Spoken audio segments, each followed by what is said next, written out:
What's going on, guys? It's Luke here again, bringing you another video. Right, today actually is going to be something a little bit different.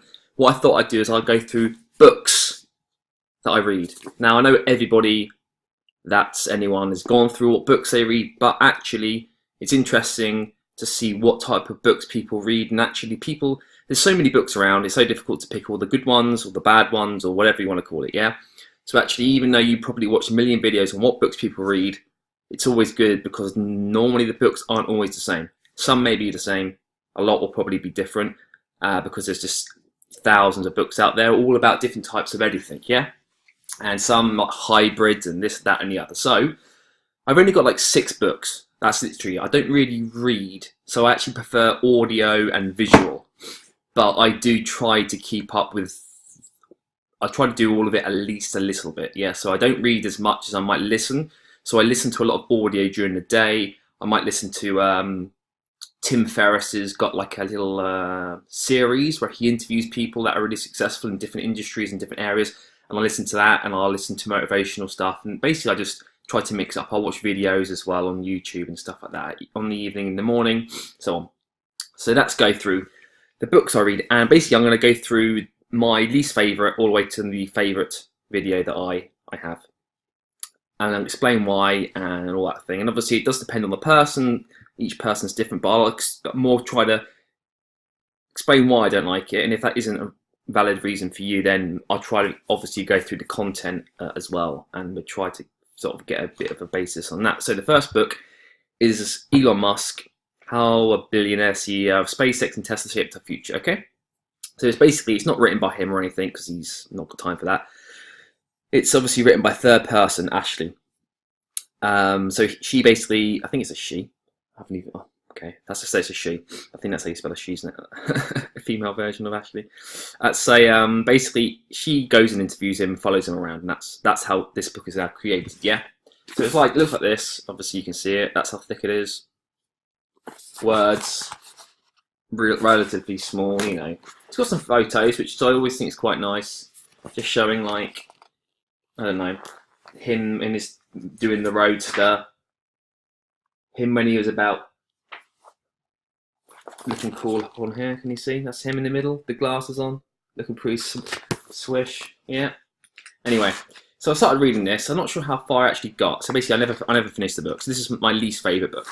Never finished it, just because it's written by a third person, which is fine, but it's hard sometimes to really get a good, I don't know, I just felt like I couldn't connect with it that well.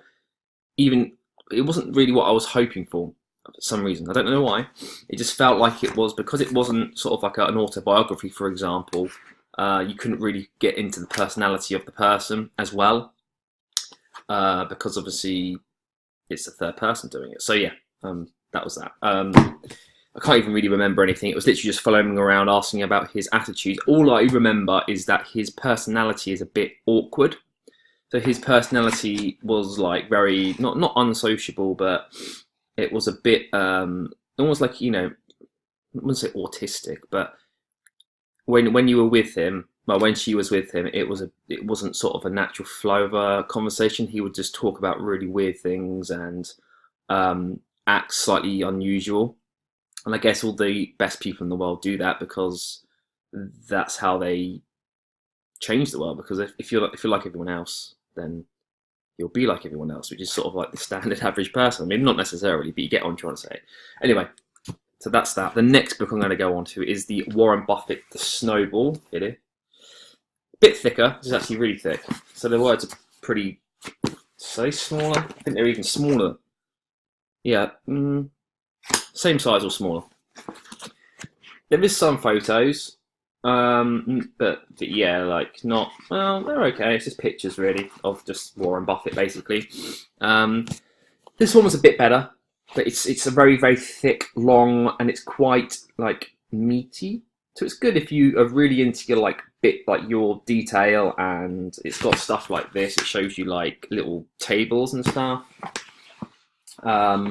And it talks about the NASDAQ. It basically talks about a lot of it. I only really got up to halfway, and it's very much his early life, his family life, all the bits like that. But it's very, I felt a bit boring because it's set a long time ago, as in the 19, probably what, how is it, 90 something, 96, 90 something, so probably 1930s or something, when you're growing up. It's very like, it feels a bit old fashioned for me, really. And yes, I know that you need to, like, you need to sort of base everything on good solid foundations, and anyone, like, if you're going to base your foundations on anyone, it's going to be Warren, yeah. Just like I know him, calling him by his first name. Not that expensive. I mean, you can see on that all these books that I'm going to go through are relatively cheap, reasonably cheap for a book anyway, yeah. And it just talks about his life. It talks about his attitude. It talks about how he thinks, which is, it is a good book, but it's because I'm not a fan of books anyway. It was just a bit too much for me. I definitely could. It's like double the size of the other one, pretty much, or even more than double. Yeah. But anyone that really likes reading and getting into the details, yeah, that would be for you. But for me, no. Okay, the next one, Tribe of Mentors. Now, I bought this one, and basically I bought a couple at the same time. So yeah, this one obviously quite thick again. It's probably, yeah, but the words are larger, and it has cool. The layout is more modern. It's more for, yeah. It's just more. It feels like it's split up nice and easy for like 5-minute reads or 10-minute reads at a time, rather than like a dense book where you feel like you're not sure where to sort of finish. And what I actually sometimes do is just before I go to bed, flick it, because it's basically short life advices. This one, yeah. So it basically from the best in the world. So literally, will give advice from the best people in the world. What are bad recommendations you hear in your professional area? Now, it's all depending on the person. So you'll find that each sections will have a person name, and it will explain who they are, what they do, and it will go through various bits. Yeah, and it will basically explain who they are. Then there'll be questions. It's okay. I just found it a bit boring because a lot of people I didn't actually know who they were. So it's a bit difficult to try to, like, when you know someone, the picture you have of them is full, and you create a lot of stuff. But when you just don't know someone, as much as it says they are this, that, and the other, it just feels like to me that it's a little bit more difficult to engage with the mindset behind it. So yeah, that was my third, and it's actually I think it's good just to flick. Go to the beginning of that section. It's normally only a couple of pages, and just read it before you go to bed. Not just one, but yeah, maybe one or two.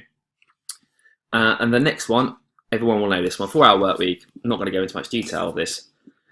It's true and false that you can do this thing. You can basically work 4 hours.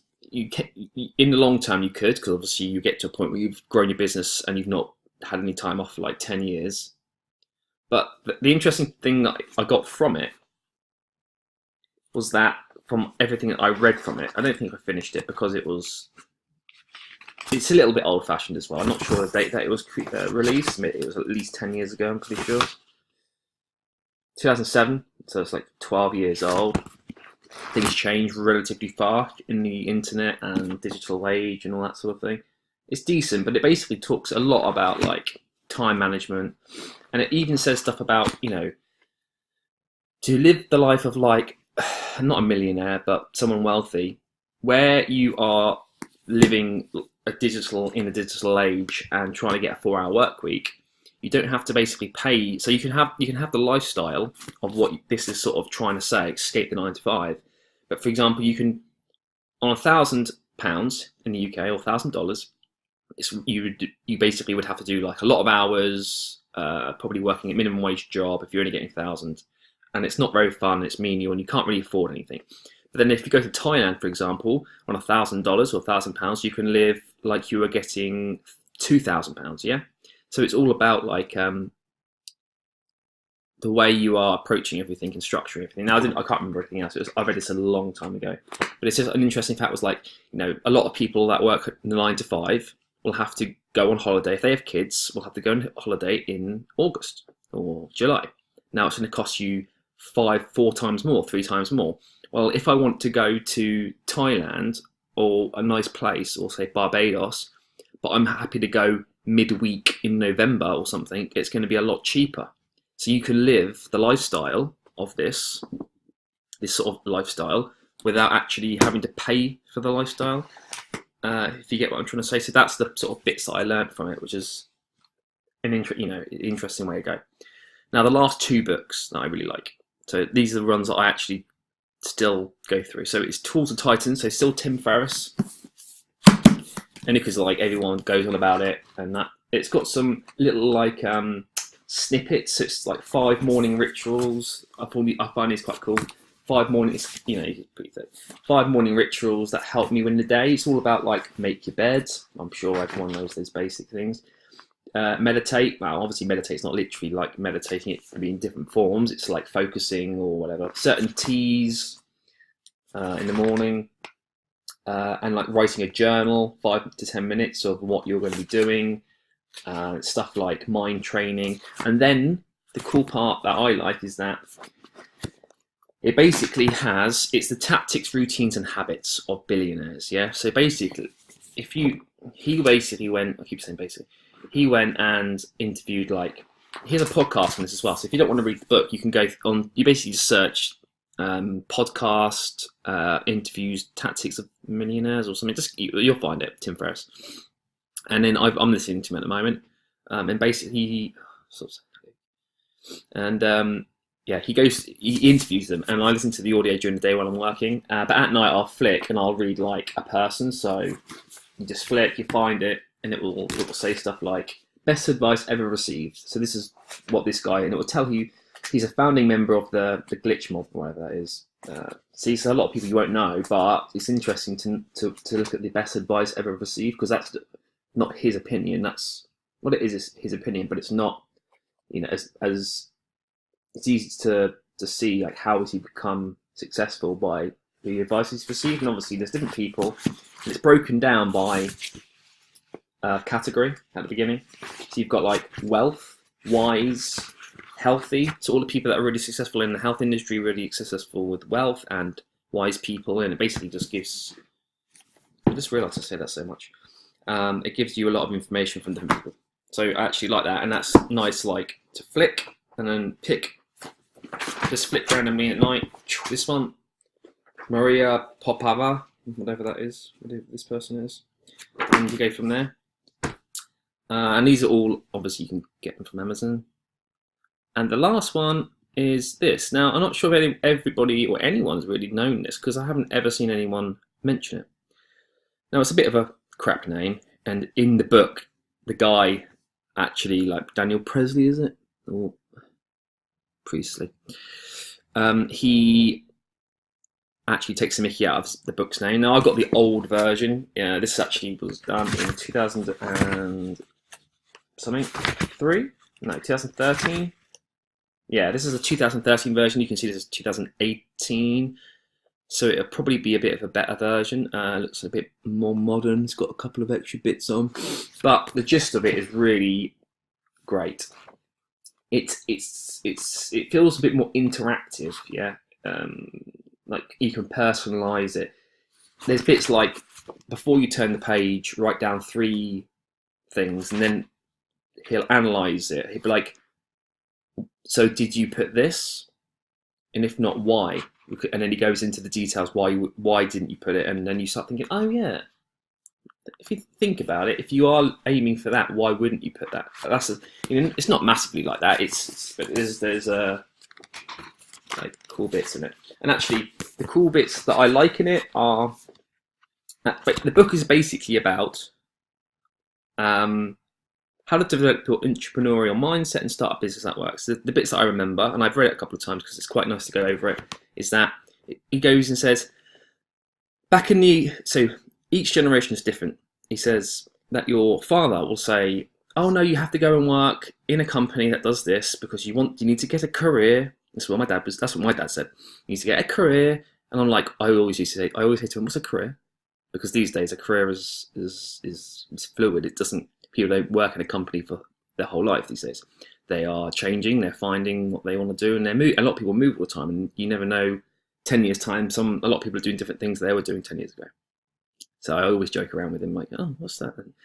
What's a career? And a lot of people get made redundant because companies are like these days. The retention is pretty low, and they outsource to all these different countries. Now this book basically says that we had the industrial era, and everyone would say, oh, you've got to go and work in a factory, you've got to work in the city, and then it moved to this, and then it moved to this, and now we're in sort of entrepreneurial stage where actually it's sort of regressing. Well, in a way, and everyone's going back to the small business, but the small business can now spread out across the world. So it's saying like you can have a small business, a startup, a small niche group, 3 to 5 people, all with your specialities, and you can basically go across the whole world and make money all online in a bedroom in your boxes is what it says. And it's like it says like when picking, it's time to choose, pick like a niche of a niche of a niche. So it goes in like gym mums that are vegan or something, or vegetarian, I think he says. But like goes gymming or exercise fitness, and then like single mums or mothers, and then it goes in and it says like yoga mums, and then vegan yoga mums, and that'll be your niche. But it becomes a tribe. He mentions it very much becoming a tribe. So you basically have a tribe, and yes, there's not, and your reach is still huge. Let's say it's 100,000 people. But because you become a tribe, you don't need any more than that. And 100,000 people compared to the globe is very, very low. But 100,000 people to reach products and sales is high if they're going to be repeat customers. And because your overheads are now low, he basically says that you can go onto the internet and start getting a factory to create a product in India just with your laptop. And that very tribal company and personalized actually creates more value than a company like Coca-Cola, because they are unable to provide that tribal feel like a small business or a startup. And it's really interesting. And then the later sections of the book go into, you need to change your cognitive thinking and talk about, he goes into about, so you had 2 different areas of the brain, like monkey brain, lizard brain or something. So there's certain areas and I feel when I read this, it started connecting with me. Just little things. It's like, if I work for a month non-stop, or this is a good example. If I am going on a diet from today, I'm like, right, I'm only going to eat lettuce and tomatoes because I want to lose weight. By next week, you're going to start craving McDonald's or something, yeah, or like a curry or a pizza, because what you're doing is you're basically putting more and more pressure on that part of your brain, your instinctual subconscious brain, which is obviously it's not a modern day brain. It's an old fashioned brain. You are a hunter gatherer. You are there to try to get meat. So the more that you are stopping something and you're doing it too much, too extreme almost, the more you want it. You want the opposite. So if it's like anyone, people, you go to a job, people are like, I'm on a diet 3 days in. Oh, I really want pizza. Everyone will say that. I really want pizza. It's like, well, why wouldn't you want like a chicken sandwich? Because that surely is going to be amazing compared to a salad, or like a bacon sandwich. But no, it's always right. It's more the extreme. A lot of people then go and get a pizza. I'll sod it. I mean, when I used to work in an office, I used to know some people always like that. I'll sod it, and they go and buy a pack of Pringles, or they go, sausage rolls. It's like, okay, so you've now just gone the complete yo-yoed to the extreme, the other side, because you are holding back, and your brain is getting to the point where it's like, no, I need it because it's more instinctual. So you've got to control that part, and you've got to understand it first, and then control it. And it's all about feeding enough of that brain to keep it in check. And it's not just that, but that is the sort of book behind it. And there's many aspects of the book. It even talks about carrying 700 pounds around in your wallet, because so when you have £10, you might think, oh, you know what, I've got 10 quid in here. I'll pick up some bits in the shop. If you didn't have that £10 on you, you might not even think about it because you haven't got any change. You might think, oh, you know what, I can buy a Pepsi Max or something, or a packet of crisps, or a sandwich, yeah, because I've got £5, I might as well use it up. But if you carry 700 quid, you're less likely to spend it because you feel comfortable. You don't feel like you've only got like £5. You think, oh, I've got £700. Now, obviously, there's a bit more into it than that. That's just the gist of it. But I just found it like, I read this book before, even when I was just working many years ago, and I'm not really sure where my path was. I was studying like my AAT finance, done my degree and all that, and I was just like, well, what now? And I used to think, oh, I've made it, you know, to my dad. My dad would say, I'm proud of you, you've got your degree, you're studying something else, perfect. And I was like, well, what, so now I'm done, like that's it. I've just got to tick over for the rest of my life and then die, great. Like, so then I started reading this, and it started really like connecting with interesting things, even though the situation isn't the same. You can relate to the situations, and then you were like, oh, this guy's actually talking sense. And by the end of the book, yeah, it's one of those books you want to read every couple of months just to refresh and see if you can pick out something new. And that was the book that sort of started getting my mindset in the correct frame of, like quite correct shift, because I found that if you might want to be an entrepreneur, you might want to do business, you might want to do all these things, but it's all right wanting to do it, but you have to also have the right mindset to do it. So a quick example is that I did loads of small like businesses when I was 16, 17, made money, started other things, but because my mindset didn't really know what it was that I was looking for, it never really worked. And my mate had his own business before me, like he's had it for about 6 years now, and he always used to say, when are you going to quit your job? This is like years ago. I was like 20 or something.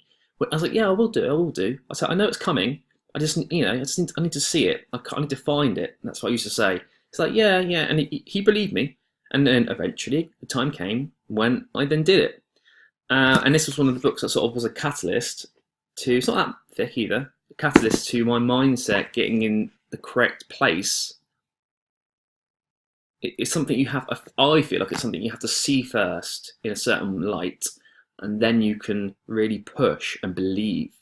Because it's because you're sort of built into this whole system for so long that it's very difficult to try to shift you away from getting a normal job, getting a career, getting a house, getting a family, you know. And yeah, you can still do that as well, of course. But it's yeah, I just found that this book was a nice like mindset shift, which is in the correct sense of it, in the correct or the proper way, and then that pushed me forward, opening my mind up to think. Anyway, I'm not going to go into any more of that stuff because start getting all spiritual or something. I don't know how it works these days.